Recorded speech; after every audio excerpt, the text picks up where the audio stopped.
nothing could have prepared us for what we witnessed when we left the Jewish festival of Sukkot. When the festival went out and Orthodox Jews were finally able to check the internet, we discovered that 800 of our friends, family, and people had been massacred in Israel. This is the largest massacre of Jews since the Holocaust. When times get tough, you need to get down. No need to look backward, put your feet on the ground. Stand up, stand up. Welcome to The Fallen State. I'm Jesse Lee Peterson. Thank you so much for being with me. You can support The Fallen State by going to TheFallenState.tv/donate. TheFallenState.tv/donate. And remember that we're on locals.com. So click the link in the description to support our work. I do appreciate it. I have a very interesting guest today, Joseph Cohen. He is the executive director of the Israel Advocacy Movement, which is a pro-Israel organization in the UK that focuses on combating anti-Semitism and inspiring Zionist activity. Joseph, thanks for coming again. It's a pleasure to be here. It's an honor to be here. Thank you for having buddy. Joseph, what's important to you? So, very simply, the survival of my people, the Jewish people. I'm an Orthodox Jew, and we've outlived many empires. We've been around for a long time, but it hasn't always been the easiest experience. And so my focus is Jewish survival. It's that simple. And so the Jewish people, they are under attack, and they've been under attack for a long time? Yeah, thousands of years, unfortunately. And is it by a certain group of people, or do all people, is it due to hatred? In different generations, different people rise up to persecute and slaughter us, starting from Pharaoh and then the Bible to the Romans, the Assyrians, the Nazis, the Almohads, and the latest manifestation of that would be Nazis and radical Islamists, particularly in the Middle East, but around the world, sadly. And why the Jew? Why the Jews under attack? It's a very good question. For so long by so many different groups. It's a very good question, and people give very different answers. I think ultimately, at the core of the Jewish people is the Jewish faith, and the Jewish faith represents a certain moral and a way of viewing the world. And I think at times that has, for every positive, there's a negative. So for the Judeo-Christian values that became dominant within Western Europe, there was the antithesis of that would have maybe been the Nazi ideology. So that's in a very good, evil type view. But in a more practical terms, you tend to find, in the modern world at least, anti-Semitism tends to largely emerge out of Christian and Muslim countries. And at the heart of the Jewish faith is a rejection of the Christian faith and a rejection of the Islamic faith. And both of those faiths can be seen as children of the Jewish tradition. And I think that has at times led some people to anti-Semitism. Obviously, the overwhelming majority of Muslims and Christians are not anti-Semitic, but throughout the history of our people for the last 2,000 years, they tend to be the countries that we've been subject to persecution under. So I don't understand clearly why this is happening. I have an idea, but not all the way. But for what some people tell me is that they don't like the Jews because the Jews killed Jesus. Is that true? So it's not true. But do So they say that though? it's not me to teach Christians about Christianity. I'm a Jew. I'm not well versed in the New Testament, but I can view the world through a geopolitical lens, and the global hegemony, the America of the biblical period, certainly when Jesus was alive, was not the Jews. We were a tiny little province in the Roman Empire. And the global hegemony, the power that called the shots was actually the Roman Empire. And it was the Romans that put Jesus to death. Right. And so I would say no, it wasn't the Jews that killed Jesus. But I'd it also was the Jewish, it wasn't like all the normal Jews, it was the Jewish leadership, the preachers and the rabbis and others, according to the Bible and what some people say, they turned Jesus over to the Romans because they became upset at Jesus that he was interfering with their congregations.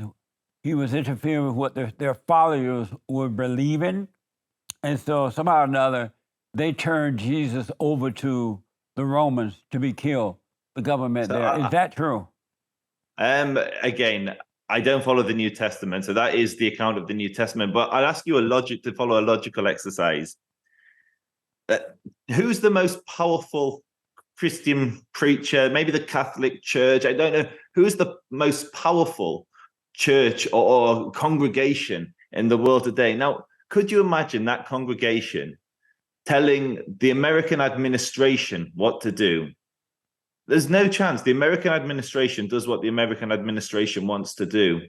And back then, the Jews were a tiny, tiny people. The Sanhedrin, the men of the Great Assembly, they had no power over the Roman Empire. They were able to wield a little power over the Jewish community, but even then there was divergence. If you're approaching this from a logical, looking at the mighty Roman Empire, and then this tiny little tribe in the Middle East, who's going to be calling the shots here? It's not going to be the Jews. It's going to be the Romans. The Jews would not have been telling the Romans who they can and can't execute. The Romans would have been doing that. Potentially, they saw Jesus as a threat to the power there, potentially disrupting the power balance of their province.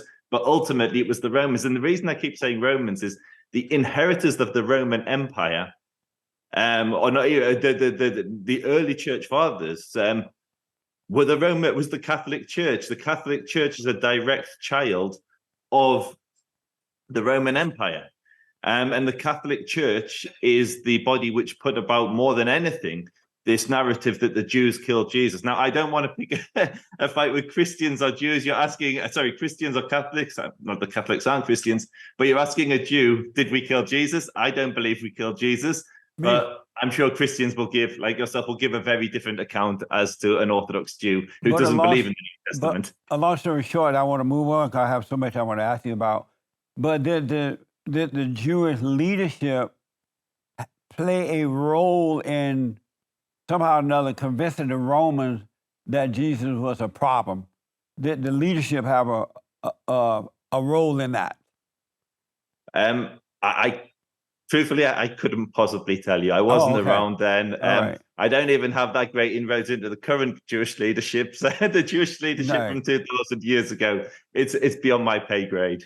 And then I hear that a lot of people hate the Jews because the Jews control everything, the media, the everything.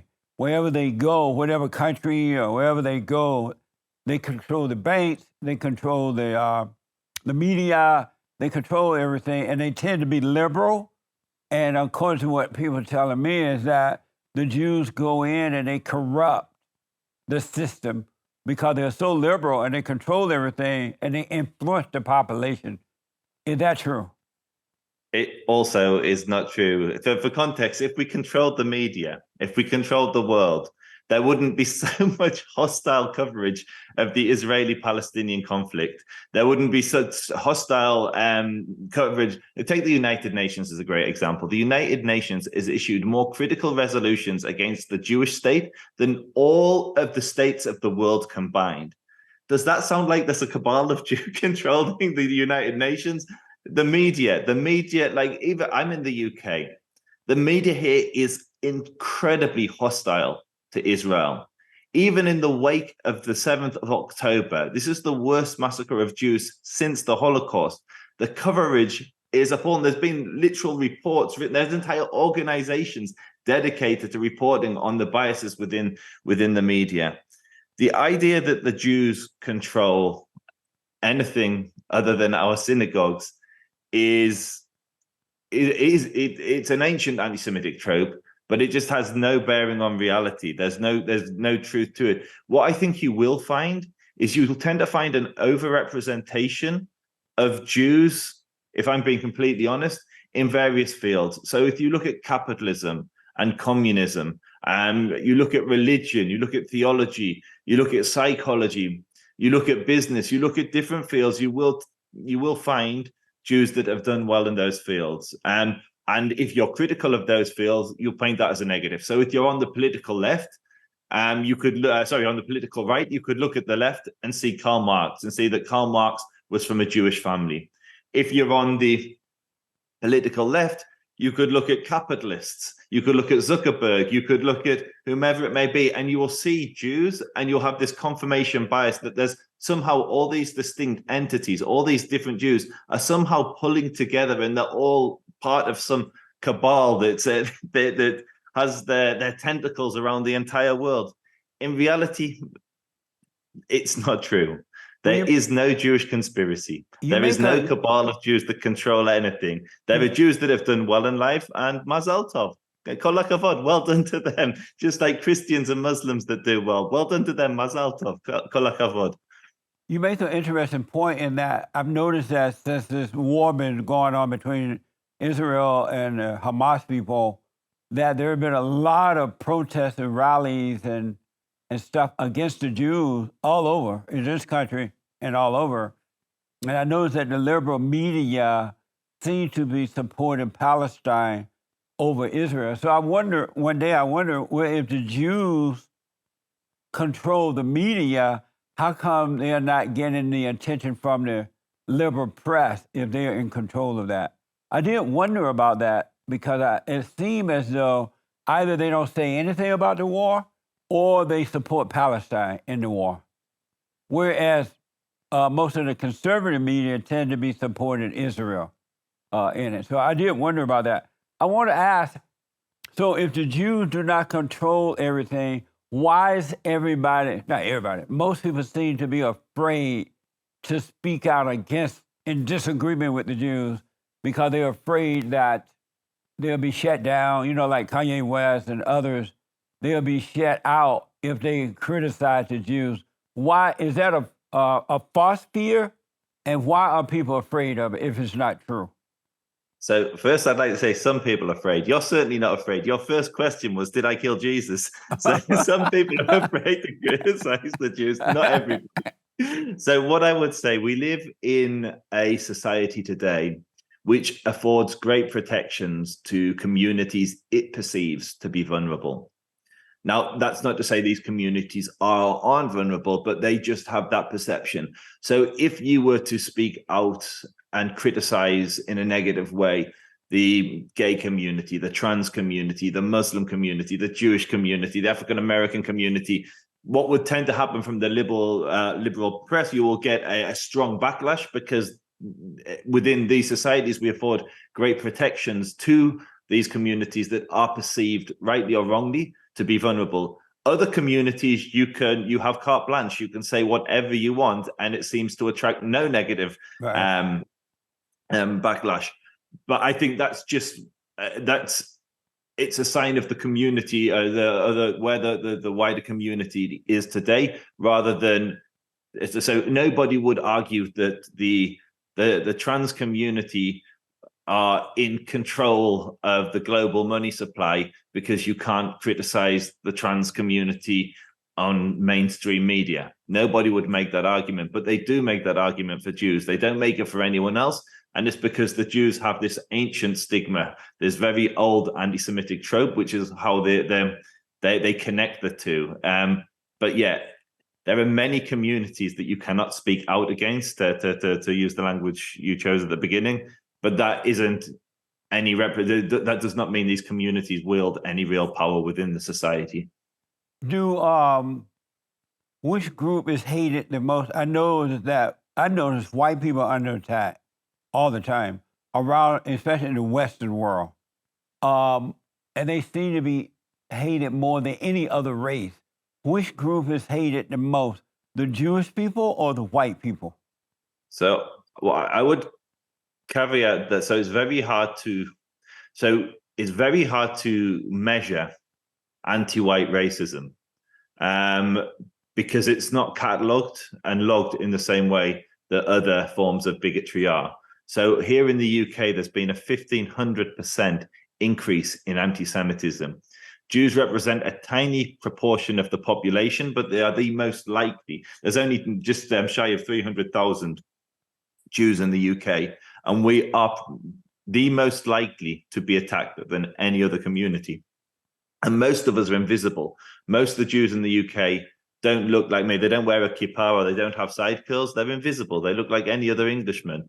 Yet still, despite being an almost invisible community, we are subject to more attacks or catalogued, recorded attacks than any other community. And that's what I would say, though, is I think it is much easier to get away with anti-white racism than it is to get away with anti-Semitism. There seems to be an acceptance of it in some quarters of society. But the other thing I would add is often the anti-white racism is actually coming from other white people rather than other communities. That's not to say there isn't minority communities in the West that have racist views of white people, but certainly when you're talking about the kind of things we see in the media, it's often anti-white racism coming from white people. And I don't think when it comes to anti-Semitism, that's the case. It's not Jews that are beating up Jews on the streets, usually. Do the Jews love the white people? The Jews love all people. We have an expression in the Torah and the Old Testament. All people are created B'Tselem Elokim. All people are created in the image of God. We are all equal. So from a Jewish perspective, it is a Jewish value. It's part of our religion to love everyone, irrespective of their skin color, even their faith. So do they love white people? Yes, yeah, absolutely. Well, I can speak for myself. You love white people? Do I love white people? Yeah. Yes, I've got. I'm personally mixed ancestry. I've got Jewish and non-Jewish ancestors. Oh, you have white people. You have white ancestors. I have white ancestors. You know, I just thought of something.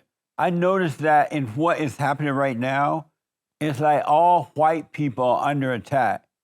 White Christians, white non-Christians, secular people, white Jews, white non-Jews. It seems as though the colored people around the world tend to be going after all white people, whether they call themselves Jews or Christians or what.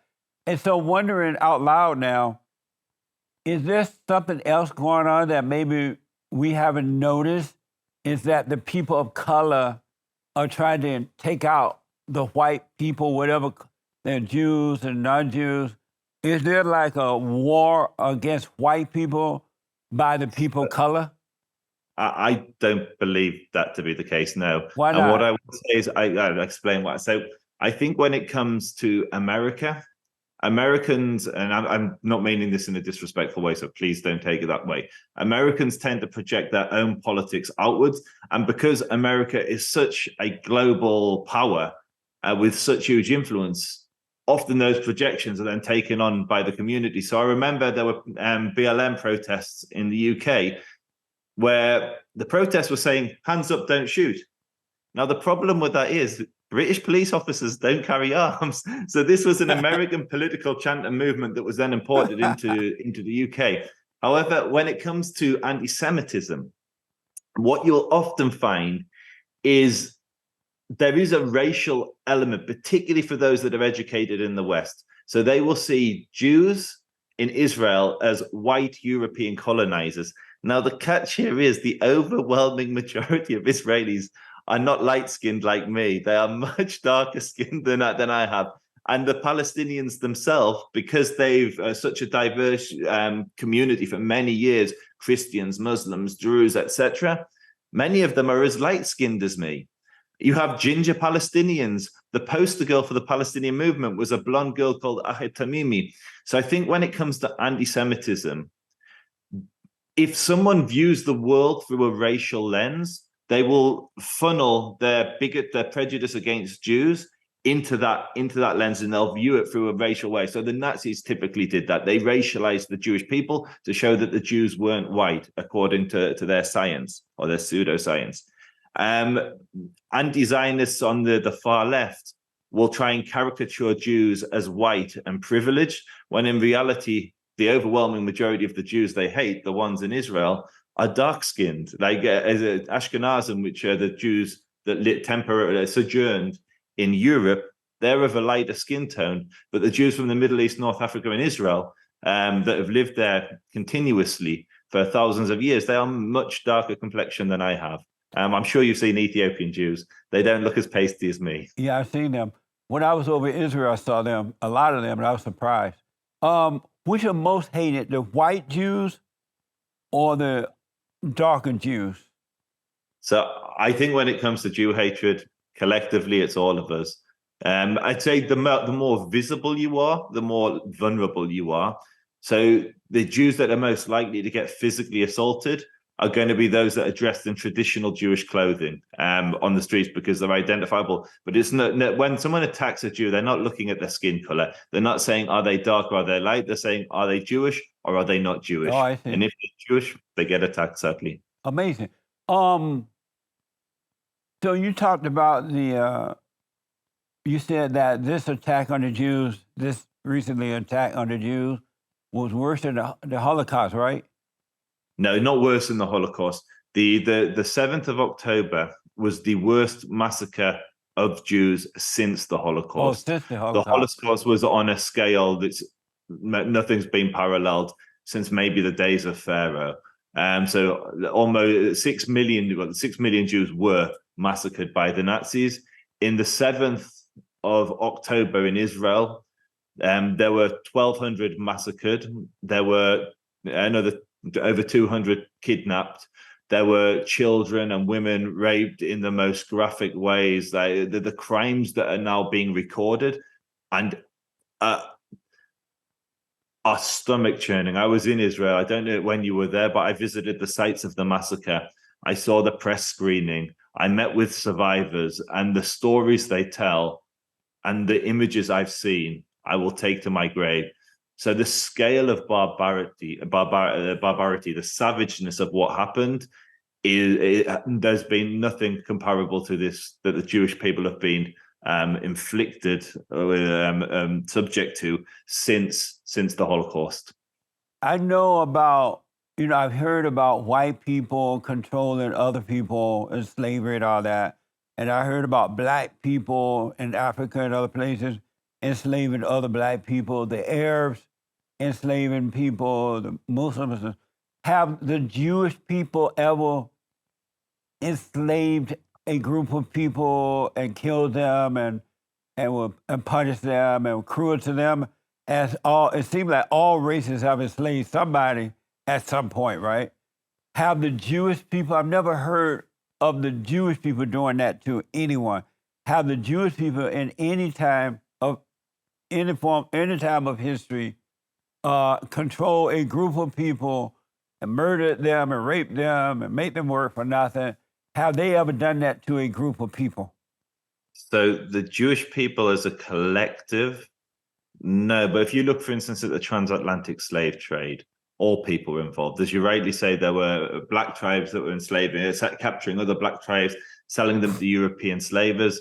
Amongst those European slavers, Jews represented proportional to their size within the population. So there was a small number of Jewish slave owners, financiers, but they were very small in number and proportional to their size within the wider population. There's a great book by someone called, I've forgotten his first name, but Ferber, on the Jewish involvement in the transatlantic slave trade. Is very good.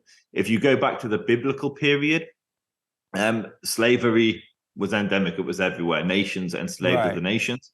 And the Jewish religion came about and it gave a code of how you treat your slave. You have to set them free after a certain period of after a 7-year period.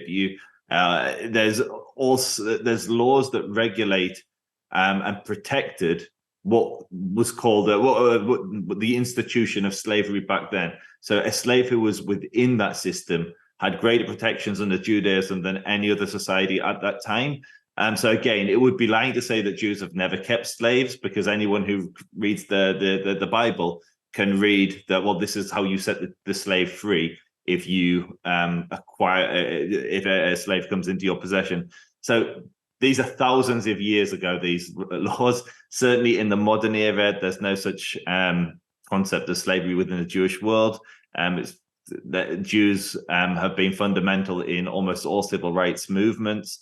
And so when slavery existed within societies, Jews tended to just reflect what was happening in that wider population at that time. Why are the Jews more liberal than they are conservative?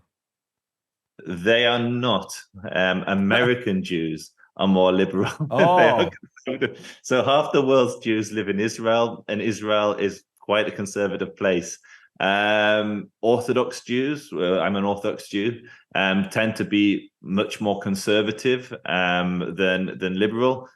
And so American Jews do tend to skew more liberal, and they tend to vote Democrat more than Republican. But then when you look at the Orthodox in America will tend to vote more Republican than Democrat. So it's just which community. Jews are a diverse people. There'll be Jews that are watching this stream who'll be screaming at what I'm saying because I don't represent their views. We have an expression in Judaism: 2 Jews, 3 opinions. We're quite a divided people. I noticed that with the black people, white people, the Mexican, Chinese, and others, they tend to share their wealth amongst other people, right? They're not as tight as the Jews, whereas the Jews tend to keep their wealth amongst Jews. They tend to keep their neighborhoods amongst Jews. They don't look like, unless I'm saying it wrong, they don't seem to share with others. Is that a wrong impression? I think it's a wrong impression, and here's the test for you. If you Google who are the biggest philanthropists, so the most charitable people in the world, a huge percentage of them will be Jewish, even though Jews are disproportionately only a fraction of the world, like less than 1% of the world, yet we're amongst the biggest philanthropists. If you go to any hospital in America, you'll see wings dedicated by Jewish families. You go to art galleries, But you'll see... they're only Jewish hospitals. They're not like normal hospitals. No. If you go to normal hospitals, if you go to universities, you'll find that Jews are huge donors to these institutions. I thought they only did it for Jewish hospitals. I'm going to blow your mind with this. As a Jewish person, I'm commanded to give away 10% of my money to charity. Now, there's ways you do that. You have to give to the wider community. So if I'm living in a nation, I live in the United Kingdom, I'm not a rich man, but I give money to British charities. I give money to Jewish charities. I give money to like my immediate community, people that I know that are in need. So in Judaism, it's kind of, you have to give to all of these people. If someone in your family needs, you need to help to support your family. If your community, the kahila that you live amongst, the neighborhood, they need, you give to that. You give to the wider Jewish community, and you also, most importantly, you give to the non-Jewish community, which is why so many of these institutions are supported by Jewish philanthropy. Have you ever given to my nonprofit? I haven't, but I can do. Oh. I wasn't aware of it, so I'll Google it, and if it reconciles with my values, well, check out Bond. We're about family. We're about self-independence. Taking care of self rather than government, and start hating everyone. So check out Bond. I will check it online. It sounds like it squares with my values, so I'll give it a look after. I want to ask. One other thing. Then I got so much I want to ask you. One other thing. I noticed that anytime you have fear, when a person have fear, they're afraid of other people, or they're afraid of situations, they have fear inside, and most people do.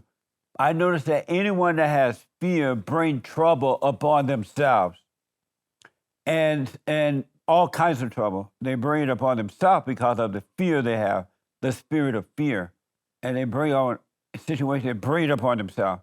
I noticed that with the Jews, they seem to have fear that they're going to be attacked again in the way that it happened with the Holocaust. They've been forever afraid of that. And in having that fear like that, even when nothing was happening, is it possible that the fear of the Jewish people, they are bringing these situations upon themselves? So no, fear is a very, very healthy emotion to have. We have it it's a survival mechanism. If you are in a lion's den and you're not fearful of the lion, you're going to get killed. It doesn't mean you have to leave the den. You can channel that fear and work out what to do in a situation. So the Jewish people, we have a history of persecution, but we've learned from that persecution, and we learn from that persecution.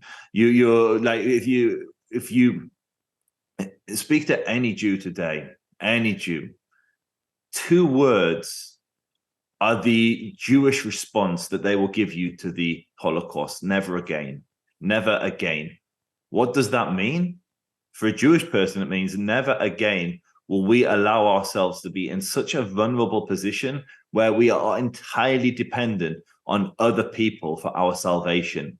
So in the past, when tyrants rose up to massacre us, we were dependent on mighty powers to come to our assistance, a king to open its borders to us, a ruler to remove their boot from our neck.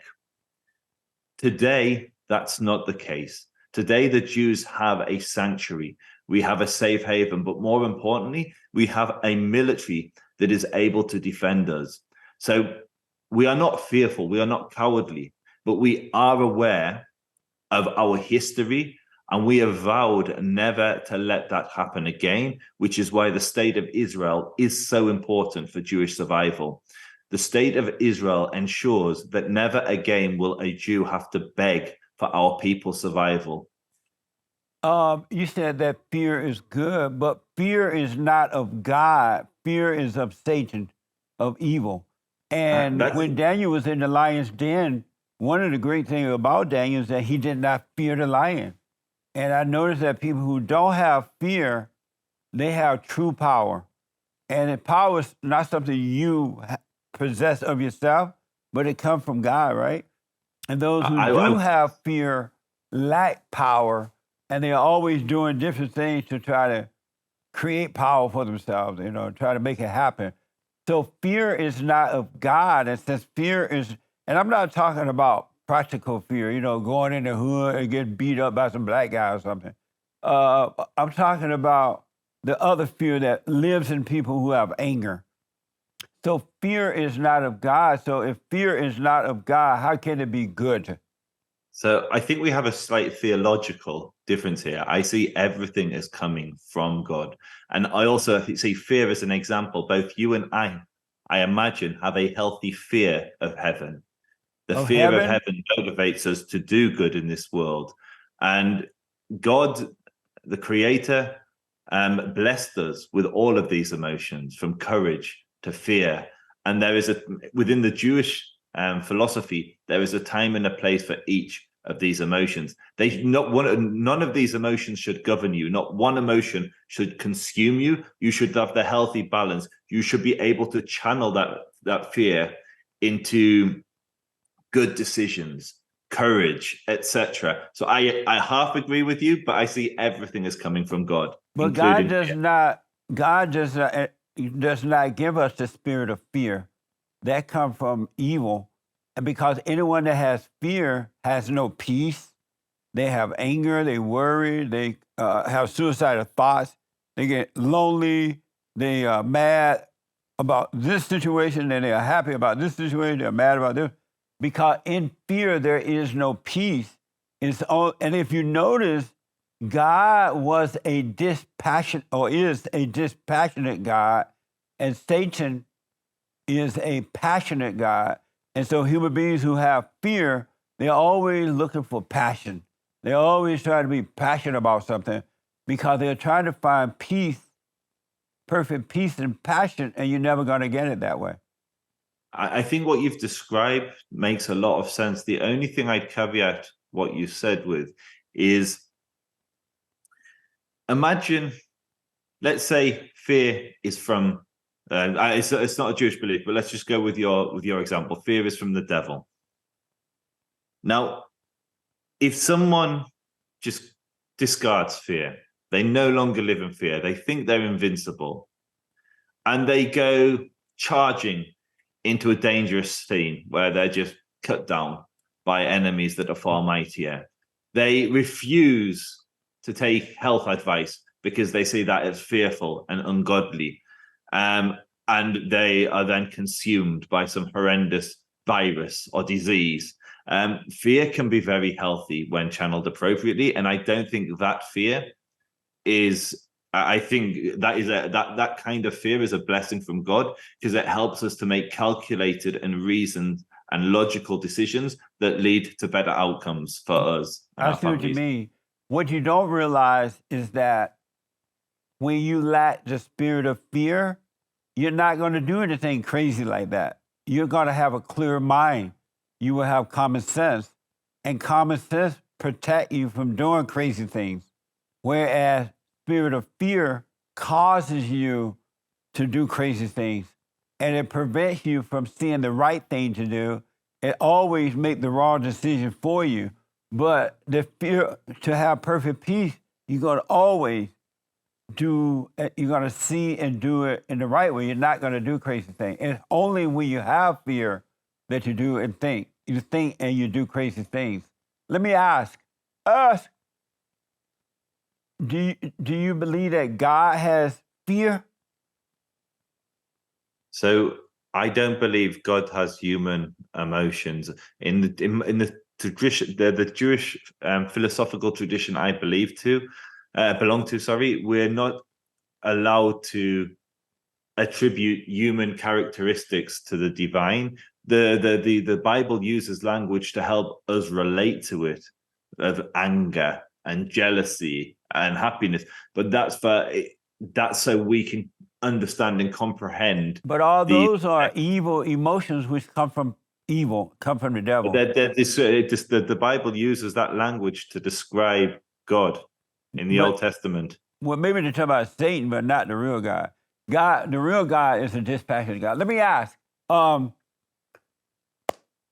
Christians, when I was growing up, Christians and Jews were tight.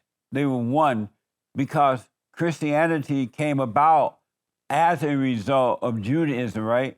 And so when I was growing up, I was taught that, and I still believe that. And so, but look like there has been a division between the Christians and Jews that was not there unless I was too young to know or just didn't know. But look like there's a division between the Christians and the Jews that wasn't there when I was growing up. So from a Jewish perspective, it's actually the inverse.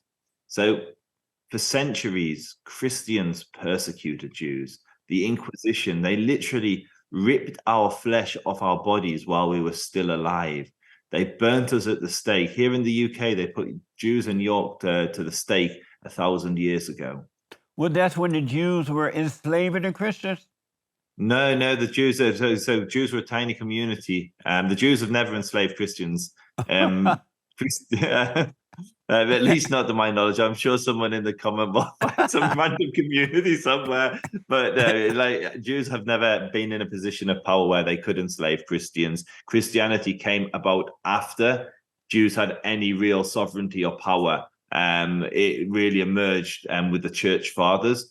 And so what happened, Christians persecuted Jews throughout the ages. And if I were to tell my ancestors living in Europe that today your closest friends, the Jews' closest friends, are going to be the Christians, they would look at me like I was insane, because the only Christianity they knew was the ones that was chasing them down and chopping them in half with swords.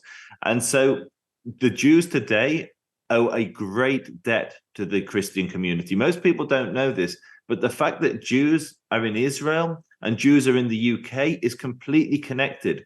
Christians in the UK petitioned Whitehall, Cromwell, to allow the Jews into the UK so the Jews could then go from the UK to the Holy Land. And in this Christian theological view, it would bring on a messianic era where Jesus would reign for 1,000 years. This was a very common belief in the 16th and 17th century in the UK. And as a consequence, Jews are here in the UK. They then came from here to the UK and exported that very positive Judeo-Christian relationship to America. And ultimately, it resulted in Christians really pushing and getting behind the Jewish community, the Jewish national movement for self-determination in the Holy Land. And so Jews and Christians are very tight today, much more so than ever before. And we as Jews owe a huge debt to our Christian brothers. Amazing. Are you a Zionist? I am the biggest Zionist you will ever meet. I put Zionism on my cornflakes in the morning. And so, for some reason, some people make the word Zionist seem like a bad word. What is a Zionist? A Zionist is anybody that supports the right for the Jews to have a state in their ancestral land. Now, that does not have to be at the expense of anybody. It has nothing to do with any global cabals or any of this nonsense you'll read on 4chan. A Zionist is simply anybody, be they Jew or not Jew, that supports the right of Israel to exist as a Jewish state. It's that simple. You can support the Palestinians and the Jewish state and still be a Zionist. Two-state solution, you're a Zionist. Amazing. One-state solution, with a Jewish state there, you're a Zionist. Should, and I hear this a lot too, should Jewish people, or anyone I guess, but especially Jews, should Jewish people be allowed to have dual citizenship? That's for each nation to decide. If nations allow citizens to hold dual passports, then absolutely Jews should be able, or if they've got let me ask the question this way, since I was told to ask. Do you agree that people with dual citizenship do not have America or Britain in their best interest? And their loyalty is usually to Israel. Is that true? No. So imagine you've got a Canadian mother and an American father, and you have a Canadian and American passport. You may have an affinity to a stronger connection to one of those nations. You may be an American, but for whatever reason, you feel more Canadian. The one I've never understood, by the way, are the Irish in America, whose great-great-great-great-great-granddad came from Ireland, and they're more Irish than the Irish. But I think nationality is a very complex identity. So I'd imagine a devout Christian living in America would see themselves as a Christian first and an American second. Whereas a very strong American patriot who's also a Christian may invert that, and they may see themselves as an American first and a Christian second. When it comes to Israeli dual nationality, there are many, many dual nationalities in America. Pakistani American, British American, and nobody questions this dual loyalty other than when it comes to the Jews who somehow have a dual loyalty to Israel. And that's when it moves into anti-Semitism. If you just blanket say anybody who has more than one passport, they have a dual loyalty, that's a fine statement. If you isolate out Jews and say any Jew, and it's only the Jews, by the way, it's not the Arabs, who has an Israeli passport, because there are 2 million Israeli Arabs, and there are Israeli Arabs that live in America. But if you're singling out the Jews and say they alone, the Jewish people alone, have this issue of dual loyalty, that's when it moves into anti-Semitism, rather than a healthy questioning of whether nations should allow citizens to hold two passports. I know, I'm looking at the clock and it's going by so fast. I noticed that Jewish mothers, just like all mothers, to be honest with you, imposes their will on their children, and they turn the children away from the father, and the mother appears to be a victim when in reality she's a victimizer. and the children, she imposed her will and she caused the children to identify with her. Have you forgiven your Jewish mother for turning you away from your father? I don't think my mother turned me away from my father. Who are you closest to? I'm not aware of this. What maybe what you're getting at is within Jewish communities, women have a strong role, like a strong role within the family, an equal role with the father within the family. That, for instance, education and stuff is often very much encouraged by the mother.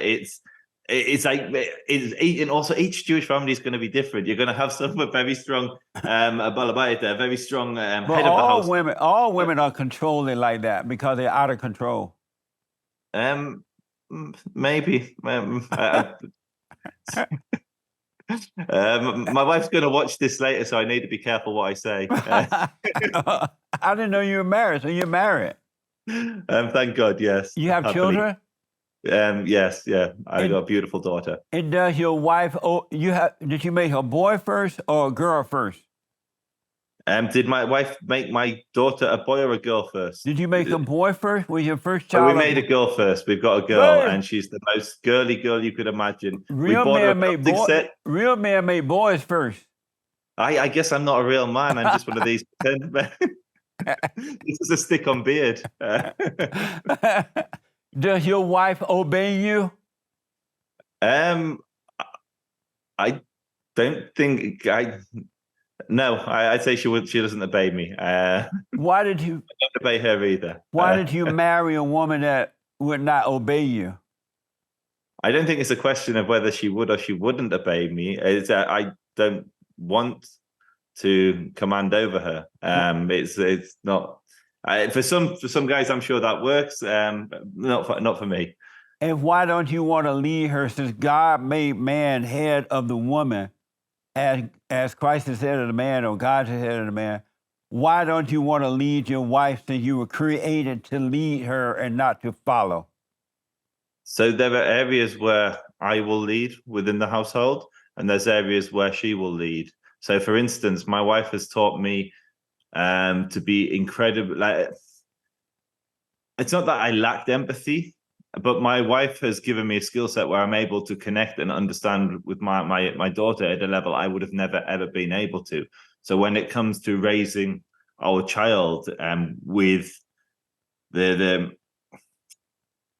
correct values and in a loving and caring environment, my wife 100% leads and makes those decisions. When it comes to maybe financial decisions, maybe I'm leading more in those areas. So there's a distribution of responsibilities within our marriage. But each marriage is going to be different. This is not a Jewish thing. This is just a Joseph thing. Right. But women were not created to lead. And so those women who are married with children, they need the father, the husband, the father to lead them so that they can lead the children in the right way to go. Otherwise, they're going to screw up the children because they need the father to guide them. I think that's a healthy division of the roles and responsibilities within a household. I think that's healthy. Were women created to lead or to follow? It depends on the context. Were they created by God to lead or to follow? It depends on the context. So I'll give you an example. There are women who politically will run rings around you and I. Intellectually, in terms of gravitas and presence, someone like Margaret Thatcher in the UK, Golda Meir in Israel. These are phenomenal women who've changed the course of history more so than almost any man. But an intellectual woman is an evil woman. I wouldn't describe Golda Meir as an evil woman. I don't know who that is. Also, it's your podcast, so I don't want to challenge you too much. I think we can have a healthy disagreement, and I'm sure this is a debate you have time and time again, and there's nothing I could say that would change your mind. But on a personal level, for me, it's there are areas where I will happily lead, and that's where I feel strong and confident. And that's the case in anything. If we're having a debate, this is a debate which if we're talking politics, if we're talking Israel, Jews, I'm very confident. It's my domain. I will speak with authority and confidence. If it's an area I'm less, if you pivot to climate change. I know nothing about it. I'm going to shut my mouth. And it's the same within my household. There are areas where my wife is far more qualified to lead, and there are areas where I'm far more qualified to lead. That's amazing. Do you have anger? Do I have anger? This is actually one of the emotions that I don't feel I have been blessed with, and it really frustrates my wife, because if she's ever angry, I never ever rise. I never get angry. I never lose my cool, and I can't understand why other people do. It's a little bit. So yeah, no, I'm very very slow to anger. And so that's beautiful. And so when you don't get angry and she get upset, do you correct her for tell her she need to cut that out? Because anger is evil.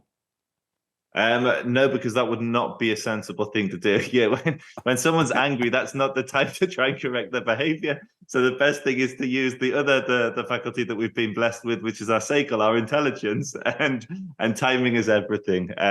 My advice to anyone is, when someone is angry, that's not the time to try and help them with that behavior. One last thing about the woman, and then I got to move on. I noticed, well, two things. I noticed that according to the Bible, the God above is the man's God, and the God below is the woman's God. And it's the responsibility of the man to bring her out of the hell that she's in into his world, which is heaven. Have you done that with your wife? So this is where the whole Jewish Christian thing breaks down. In Judaism, we have the concept Shema Yisrael, Hashem Elokeinu, Hashem Echad, which means, listen, Israel, the Lord is our God. God is one. We only believe in one God. We don't have this duality of the devil and God. There is one almighty power within Jewish philosophy, within the Jewish tradition, and that is God. And so everything is from God. Well, It's just may not understand and may not be able to perceive the blessing. In Hebrew, there's an expression, Gamzu letova. This too is for the good. Everything is for the good, even if we can't understand it with our very self-focused, earthly perspective. Well, one thing for sure, the devil is a fake God. He's pretending to be God. He's not the real deal. There is only one true God, and he lives in us and above us. But the Satan, because Eve believed the serpent, she caused Satan to become the woman's God. But Christ came and he restored that. That's why when you return to your Father, you return to God. You must be born again of your Father, which is God. So I do agree with that. I got to ask, did the UK allow too many illegal aliens to come into their country, too many immigrants? So according to almost every poll of the British people, yes, including the current government. So I don't think that's a controversial thing to say. The demography of the UK has completely changed. In some of our major cities, white English is now a minority. Yeah. Now, there's positives and negatives to that, but I think it's not a controversial thing to say that the majority of Brits want tighter immigration rules. One last thing about the family. Did your mother rule over your father, or did he deal with her the way a man should? In what way should a man? What is the way he should? He should protect his children from her, stand between her, so she doesn't pass her anger onto the children and recreate them in her image. Did your father protect you from your mother? I'm starting to think that maybe Jewish women are really nice, because we don't have this evil force that's between us and that's not children. true, because I counsel with loads of Jewish people now, men and women, young and old, and their mothers have really destroyed the children. That's really interesting. That's my experience is anecdotal, and that's not been the case for me and most of the people I know. But maybe in America, maybe it's we were saying before that American Jews are more liberal, and maybe it's a liberal American Jewish thing. Maybe it's an American thing. So were you born and raised in the UK? Yeah. I was born actually raised in a very left-wing household, not a religious household. Parents were communists. Really? Yeah. So are So I you used to sprinkle Marx and Engels on the cornflakes, then I upgraded to Zionism. are you a non-religious Jew? I'm a very religious Jew. Um, I'm an Orthodox Jew. So I try to keep the law of Moses to the best of my ability. Right on. So one last thing about that. Do the Jews that wear the long hair with the ropes hanging down, with the black suits and Yeah. things, do they get along with the Jews that look like you? Your kind of Jew. Yeah. Yeah. Well, in Israel, in the Jewish people, we have a concept, Am Yisrael, where we are one people. And some of my closest friends are Hasidish. I daven, I pray with these communities that you describe. So I'm what's called Dati Le'umi, or national religious. I am a religious Zionist, but I follow the same code of law as someone who's wearing the black robes, the black hat, and the called the side curls. We follow the same law.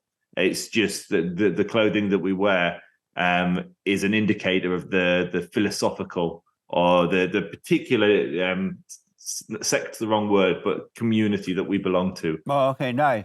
Give me a short answer to this. Do you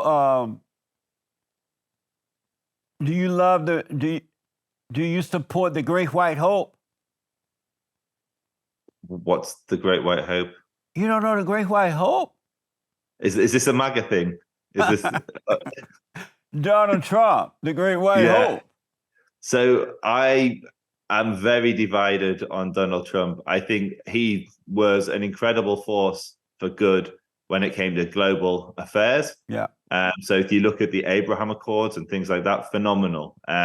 Responsible for a period of peace within that region that hadn't existed for a long time. Do you support him this time around? He's running again. Give me a I was just quick going to say, answer but because of time. Do you support him? I had to caveat there. The other sides to him that I'm not as fond of. So, like some of the language he'll use. I love his language. I'm not surprised.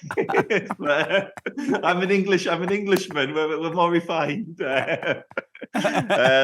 So yeah, I'm very split on Donald Trump. 50-50. There's good, there's bad. And this time round, I've got no dog in the race. I steer well clear of American politics because you'll kill each other over it. And so with no dog in the race, I'll leave that to you guys, and then just hope that whoever you elect is good for global peace and global security.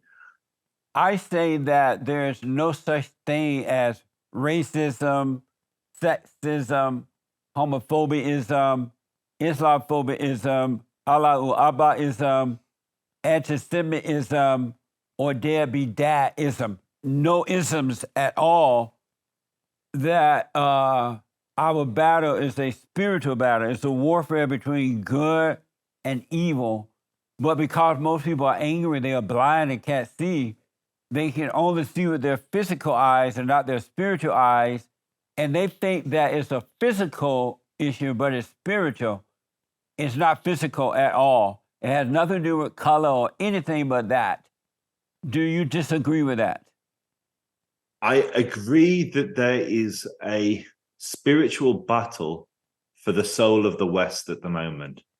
No, for the soul of all mankind. I would agree with that. I wouldn't even argue. It's more visible in the West because that's where both you and I live. But yeah, I would agree there is a battle for the soul. We are going through rapid transformations like we've never seen before. And that is leading to conflict. However, just like there is a force for good, there is also a force for evil. And some of the isms you described, I would see as evil because they've led to the slaughter of millions of people. But they haven't, though. What's led to that is the evil hearts of mankind. Anyone that has anger has an evil heart. And evil is of their father, the devil, and the devil want to conquer all. But if the heart was changed from hate, from anger to love, then there would be no war, period. The family would be tighter. There would be no wars out there. Everybody would lay their weapon down if they didn't have hatred of the heart. Salvation is of the heart. God said your heart must change. Change the heart to love, which is of God. Then all wars will end. I think I agree with you, and I think the isms you described are manifestation of the hatred of the heart at a collective level. How does the hatred of the heart manifest in the world? Well, it can be genocidal hatred of this group of people. It can be, and so I don't disagree with what you're saying there. I just see those isms as, or some of those isms as being manifestations of that heart. I gotta heat this interview up. I need you to answer these questions as quickly as possible. We're on. The hot seat. What is a man? An adult human male. Is America the best country on this side of heaven? No. Have you ever seen a ghost? No. True or false, abortion is worse than slavery? False, but they're both not great. Are you in favor of the British monarchy? Yes.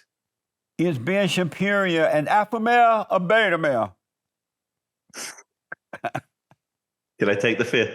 No, he's an alpha. He's an alpha. He's a phenomenal thinker, and inflexes that intellect. So yeah, alpha. Which do you prefer, tea or coffee? Coffee. Is the earth flat or round? Round. Does a chicken have lips? No. What is love?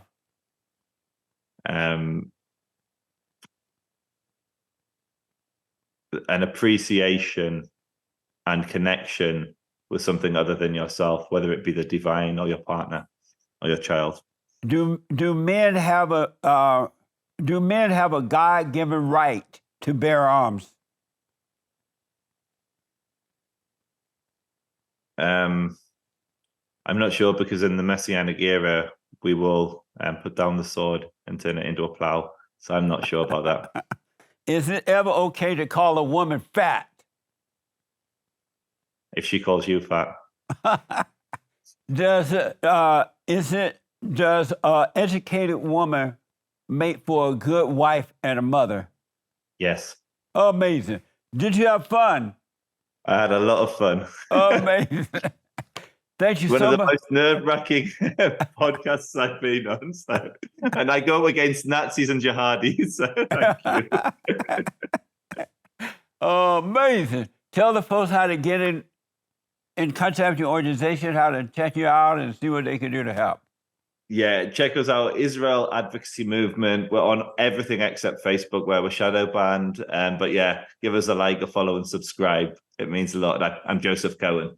Amazing. Thank you. It's an honor to meet you, man. I enjoyed talking to you. Likewise, I feel I learned a little, so thank you. It's always good to grow in knowledge. That's right, absolutely. And so I want to remind you folks, don't forget that you can support The Fallen State by going to TheFallenState.tv/donate. And we're also on Locals, so check out the description there, locals.com. And check out the merch, like, follow, ring the bell, and all of those good things. And I do appreciate it. Thank you all for tuning in. Thank you again for coming on. I appreciate it. My pleasure. Thank you for having me. Yes, sir. Amazing.